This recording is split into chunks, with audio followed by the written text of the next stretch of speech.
Seminoles from Knowles 247. Hey JP, how's it going? Hi Brandon, how are you? Good, thank you. I'm not sure if how live the reps were on special teams, but curious just to get your thoughts on the performance of punters and kickers and how those guys did today. I thought really the special teams work that we got today was really very good. We went competitive reps in a punt period where we were trying to give some different looks, work our punt scheme. Each unit, the first group and the second group, each got, overall, I think they got 6 total reps with each one of those units. And then we had live, all our field goals were live today. So we got good work in terms of our protection, good work in terms of the block unit. And I really thought our kickers had a pretty good day. I don't have the stat sheet in front of me, but I think overall they had a really good day. And the competition this week has been really good. Last week, starting from last Saturday's scrimmage, if you take the block kick out of it, which is a great thing for our pride unit, I don't think it had much to do with the kick itself. Our kickers didn't miss a live kick this whole week, so that was definitely a positive. I know we missed a couple today, but I think overall though the work was really solid. All right, next will be Irish FL from Warchamp. Yeah, on the return groups, I mean, we talked a lot about punt returner because Mike is not available, but how many different guys are getting looks at kick returns, and are you doing any of that live at all or no? We haven't got there yet. When we get to the back half of spring, which we'll be starting next week, and then right after Easter, we'll start working kickoff return as a unit, as opposed to just the fundamentals that go along with kickoff return. So once we get into that, we'll do some more competitive work in terms of a full kickoff return. But really, for us, the way we build our spring, it's all fundamentally structured. A lot of competitive situations that we put guys in. We don't really get into full unit schemes until the end of spring, and that's really just to get them exposed a little bit to the scheme before we get into the summer and fall camp. But that will start, some units will start this coming week, and other units will start the following week. Next will be S.N. Casson from the Tallahassee Democrat. Yeah, Coach. On Thursday, Patrick Payton had a block on a field goal attempt. As a special teams coach, when you're watching that, what's your reaction like? Are you kind of excited for the block, or are you kind of like, this is we got to fix? Like, what's your immediate reaction when something like that happens? That's a great question. It's definitely mixed feelings. I'm excited about the block because if you have the opportunity to block kicks, you can change games. And a guy like Patrick Payton, with his length, if he can get good penetration on his initial get off, and he can get his arms up, which he was able to do. He's just so long that he can really impact games that way. So I love to see that, because we all know here how that affected games a year ago. And so I want to build on that you can go block kicks. And then on the flip side of it, obviously it's something we got to get fixed. But one thing I am very confident about, and a lot of it's in how we practice. We do a lot of live field goal work, and that makes both sides better. It makes our protection better, and it makes our field goal block unit better. And so I know that having that opportunity to coach the field goal unit after the block is as valuable as anything, because when you just kind of go 2 steps and stop, like I know some people probably practice, that never exposes where your weaknesses are. So we know exactly where we need to get better, and Pat coming through and blocking it just was an opportunity to show that. All right, next will be Aslan Habibandi from Warchamp. Hey, Coach, with Derek's departure, it seems like, Byron Turner saw maybe a little bit more opportunity at practice on Tuesday and Thursday. How have you seen him kind of maybe respond? Has there been extra sort of workload on his shoulders moving forward here? Yeah, so Byron, is taking advantage of his opportunity. I think he's probably had his best, and I'm going to include today in it, his best 3 days in a row that he's had since he's been here. Where I've been impressed is he's been really solid fundamentally, and his execution of the scheme has been on point. So I've been really pleased with his progress. He's a guy that, really through his first couple of years here battled some injuries, so he didn't have the accumulated reps that maybe some other guys have had an opportunity to get. And he's looked really good over the course of the last week. Next question will be Matt Marshall from the Orlando Sentinel.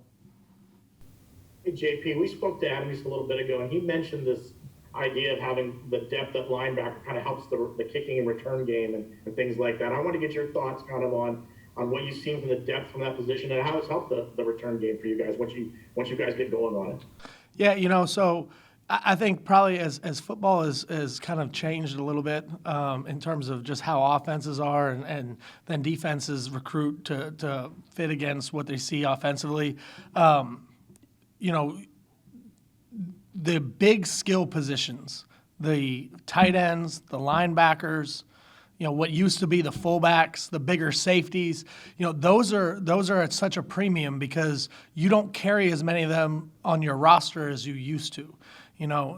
When offenses used to be more two-back teams or bigger personnel groupings, there was a ton of tight ends, fullbacks, linebackers, bigger safeties that were on your roster.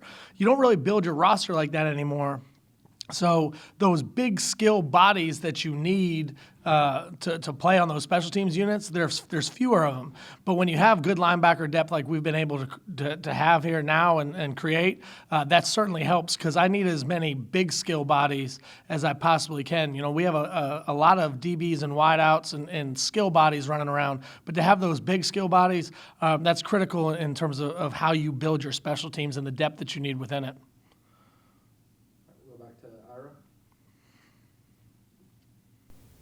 When you guys are working on some of the pass rushing stuff at practice, it seems like Pat is doing a lot of not just relying on his speed. I mean, like he's kind of challenging guys, kind of bull rushing. Is that something you guys tell them in those reps, this is what we want you to work on, or is that something he desires to work on?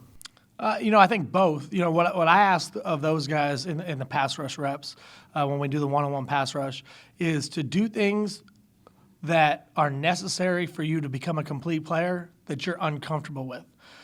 Pat is a speed first. That's where his rush is generated. Well, for him to become a complete player, you have to have the ability to translate that into sometimes from speed to power. So practice it. I mean, that's the only way you're going to get better at it. On the flip side, with like Jared Verse, he's a physical, more of a power rusher.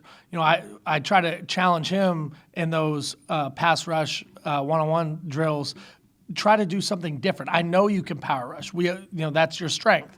Now work on working more of an edge and see if you can bring that versatility to your game. So, constantly you're always looking for ways to become a more complete player without ever drifting too far away from what your strengths are. Because I don't want them to change their game. I just want them to add more tools to their repertoire. Okay, we'll go back to Aslan. Coach Fuller was asked about what receivers been giving them kind of problems on defense, and he mentioned Kentron was a guy that's played really well, and he said it kind of started from the way he's been performing on special teams as the guy who's responsible for that, and obviously such a big part of what Coach Norvell wants to do. When a guy is sold out and invests in special teams and it pays off on his side of the ball, I mean, I guess how fulfilling is that? And is that like a teaching tape moment that you showed to the younger guys to prove to, be focused on the details on special teams? Yeah, Kentron, I think is a perfect example of what, how Coach Norvell builds the culture of this program. He has improved every year, dramatically, in terms of how he's performed on all of the special teams phases. And I don't think it's a coincidence that you also see his production and his play at wideout kind of improving at the same pace. And it's not necessarily because I just think it's the way he's invested in everything. I think I think a reflection of it is how he does in the special teams, but you see him in every part of his game just growing and getting better. And I think that, from Coach Fuller's answer, Tron is a great candidate to say, who's the guy that gives you a lot of trouble because he always seems to show up. go back to Matt Marshall. JP, you guys have had obviously some success on the ends when it comes to the transfer portal with Jermaine and Jared. How much of that is analytical research? How much of that is gut feeling? I mean, what's kind of involved in assessing some of those guys? I think, with Kier, with Jermaine, with Jared, it was twofold. One, obviously, their play spoke for themselves. They have different skill sets, all three of those guys that I mentioned, and then I can add Gilbert into that. But they all had that physical traits that we liked on tape. But when we got to know them, they also fit what we're trying to do here from a culture standpoint. Jermaine, Kier, Verse, those three guys came in, and they're as hardworking as anybody on the team. They're tough, they're accountable, they do what they are asked to do, and they handle their business like a pro. And those are the type of guys. I think that's why we've had success in big picture in the transfer portal, is because it's not just the physical skill set; it's also the fit. And we do a thorough evaluation in terms of the physical, but you also have to have the right fit in terms of how they're going to fit into the team, because this is a different day and age. The team dynamic has now shifted a little bit because we didn't used to have the opportunity to get guys come in who are older or more veteran, and now we have that. But you don't want to ever ruin the team dynamic. So whoever you add to the mix is going to change the team a little bit. So you got to be really careful and really thorough and really smart in terms of who you add and how you do it. All right, we're going to go two more. Next will be Brendan. Earlier when we were talking to Coach Norvell, he mentioned Jaden Jones as someone who can be an X factor when he's able to go 100%. And granted, we probably won't see him this spring, but when we do get a chance to see him, I guess what can we expect from him, and what have you seen from Jaden, just kind of how he's handled his rehab process and getting ready for whenever that time comes for him? Well, the thing I've appreciated about Jaden is we talk about maximizing your opportunity. And that's all relative to the situation that you're in that moment. He can't do a lot of the physical right now on the field, but what he can control are how he's handled his nutrition, how he's handled his rehab, how he's handled the weight room. And he's put on some really good weight. He's doing a great job in terms of gaining some muscle mass. He's getting after it in terms of his rehab, and he's really attacking the meeting room in a way that I'm proud of him for. He's not going to get the reps right now, but the questions he asks, he'll send me film clips on his phone of things that other guys did at practice, and he's asking what they could have done better, or how I would have coached it different. And so you can see he's really invested in learning, so when his opportunity does arrive, that he's prepared for the moment. All right, last one will be Ira. Hey, it just dawned on me that Tyler is learning he's got a new operation. I've just been thinking that those guys are back from last year, but they're new for him. Has that been a challenge for him at all? And are you seeing him get more comfortable? No, Tyler's comfortable. I think for two reasons. One, those guys put in a lot of work on their own in January and February. Like, Tyler didn't wait till spring ball to really kind of get going. So I think the work they put in January, February absolutely is showing up and paying off. But also his demeanor. Like, he's a very low maintenance specialist. He has a little bit of a swagger to him that I don't think he cares who's snapping it or holding it. He's going to kick it. And I appreciate that about him because it is such a technical position.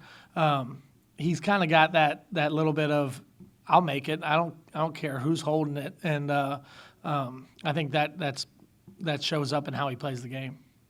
All right, thank you, Coach. Thank you, guys.